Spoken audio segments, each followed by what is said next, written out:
So good morning, ito po ang ating house tour for today's video mga guys. So ayan na nga po, pagpasok po ng pintuan namin makikita nyo po agad ang mga sapatos, basahan. So itong sapatos na po ito, itatapon na po ito halos ng aking pinsan, pero kinuha ko po para mailagay po sa aking ukay-ukay. Ito pong sapatos na to ay galing po sa basurahan, nakuha po ng anak ko. Ito po yung original na Onitsuka Tiger mula sa Japan guys. Ganyan guys. Tapos ayan po, nakikita niyo po yung aming house guys, hindi pa tapos. Pagdating sa taas guys, hindi yan na finish. Actually hindi po semento ang ginamit ng asawa ko dyan. Ano lang po, steam coat ang ginamit. So, ayan po siya. Ito po yung hagdanan. Yung paakyat po sa kwarto ng mga anak ko. Kahit paano nilagyan niya po ng steam coat. So, ayan na nga po siya. So, ayan guys. Ang aking baler. Kita niyo po yan.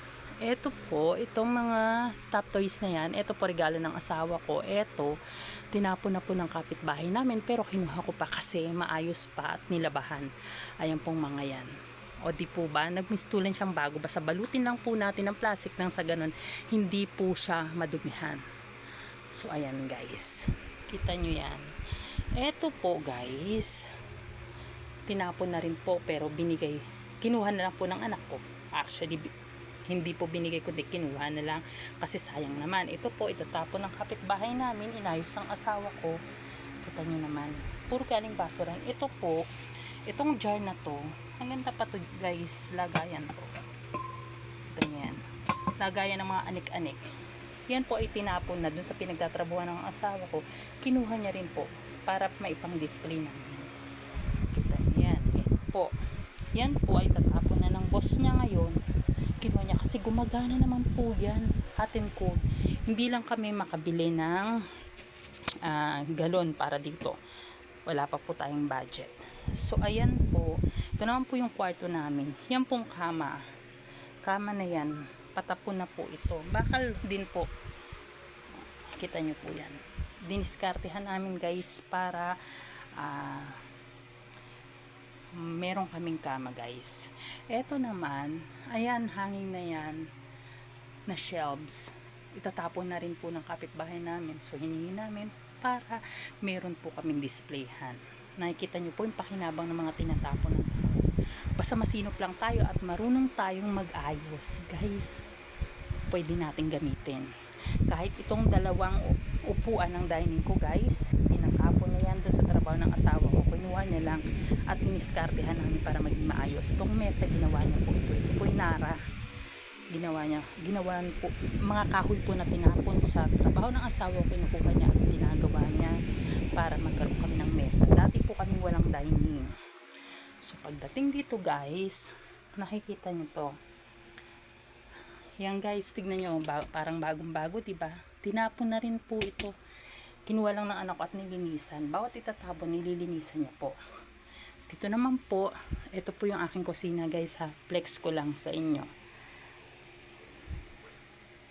Kahit ito po guys, itong dalawang to, maraming kasama yan na frozen, dilata guys. Merong grocery na nagsara. Tinapon po yan lahat. Kinuha po ng asawa ko dahil hindi naman po expired, hindi naman nabuksan. So nilinis namin guys. Mapapakinabangan yan. Medyo yupi-yupi lang. Tapos yung mga frozen na kain na po namin, okay naman po kami. Ito po, tinapon na rin po yan. Kinuha ng anak ko, nilinis ko lang po. Di ba po ba? Kahit ito po, mga tinatapon po yan sa trabaho ng asawa ko. Kinukuha at nililinisan namin maigi para magamit guys. Nakita niyo yan. At ito mga balding to ng pintura, sa trabaho ng asawa ko, itatapon na yan. Ang gagawin niya po, iuwi niya para meron kaming balde rito na istakan pag walang tubig. At least, di pa po mapapakinabangan. O, yan po yung drum namin. Galing po yan sa basurahan. Kinuha po ng asawa ko. Kasi tignan nyo, unting planggana guys, di kami makabili. Tinatapalan na lang ng asawa ko guys. Tapal para magamit pa.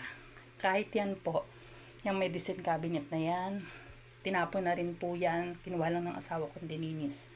nakikita nyo po yung pakinabang ng mga tinatapon. Kung marunong po kayong magsinop, mapapakinabangan pong lahat yan. Huwag po kayong mahihiyang manguha ng mga tinatapon, guys. Ganyan lang po kaliit ang aking bahay. That's it for today's video, mga lods. Don't forget to like, comment, and share. Paki-subscribe na rin, mga lods, kung magugustuhan nyo po ang aking video. Yan po ang aking house tour for today's video, mga lods. Thank you for watching.